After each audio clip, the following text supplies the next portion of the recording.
Als erstes schnüre ich mir die Schuhe zu. Dann stopfe ich mir das Jäckchen in die Hose, damit es sich nicht aufrollt und mich beim Hinuntersteigen behindert. Über den Kopf stülpe ich mir die Caparüscha, die ich bis über den Jackenkragen ziehe, damit der Ruß nicht auf die Haut dringt. Sobald ich die Kaminkette und die sie stützende Stange entfernt habe, steige ich auf einen Stuhl, der unter die Raucherglocke gestellt wurde. Ausgerüstet mit Kratzfeder und Besen beginne ich den Aufstieg an der stufenlosen Wand. Ich tastete mich blindlings hinauf mit abwechselnden Bewegungen von Ellbogen, Knien und Lenden, indem ich mich an den Schornsteinwänden abstützte. Niemand kann sich vorstellen, wie man sich in diesem stockdunklen Loch fühlt, den Kopf in einen Sack gehüllt.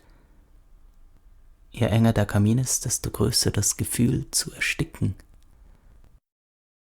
Bevor ich weitersteige, putze ich die 4 Wände über mir mit der Kratzfeder, jeweils 30 oder 40 Zentimeter weit, bis ich oben ankomme.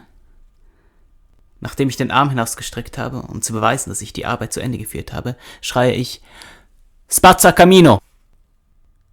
Während ich hinuntersteige, putze ich die Wände sorgfältig mit dem Besen.